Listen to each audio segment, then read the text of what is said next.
In 1997, you were preaching the anniversary for my big pastor, Pastor Leroy Hill at Mount Shrine Baptist Church. Lord have mercy. I have to tell you all, I can't remember what the scripture text was, but what I remember is he was doing push-ups in the pulpit. You know, he was speaking about, you know, the strength of God and how we have to gird ourselves up and, you know, and all that. And he was doing push-ups.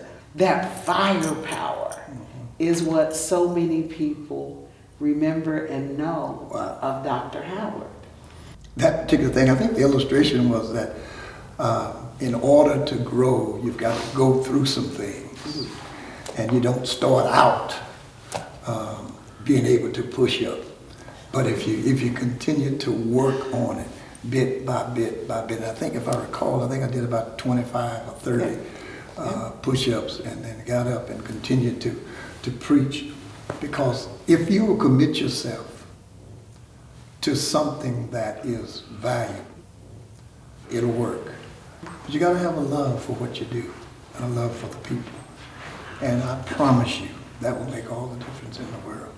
Get your focus right, understand what you're about, what the church is about, what the church should be about, and then start carving that out, bit by bit. And my dad used to say, you can learn from anybody. He said, you can even learn from a fool. If you don't just learn, just don't do what a fool does. That part. I hate to say it, but I think we've become more cheerleaders than anything else. You know, we approach everything from come on in and clap your hands and all this kind of stuff, and people are hurting. People are dying. So I think we've kind of gotten away from what we really ought to be about. How do we get back? I think we got a platform with the Progressive Convention to start implementing those things on a consistent basis, but the leadership has to be sold on it. The leadership has to understand it, so to make it work. And I think that we do that. You know, somebody said, well, how do you eat an elephant? One forkful at a time. So it's a process. Because I think that many times in our communities, we're suffering from psychological slavery. And we've got to break that cycle. And I think the church has the right platform to do that. I feel like I've given my life to my ministry, and I think it's a good thing. Yes. It's a good place to be.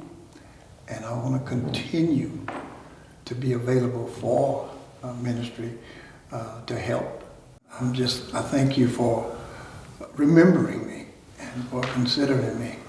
I think about Reverend Oscar Adams, who was also one of our presidents, and one day I hope to see his name along with yours because you definitely deserve it.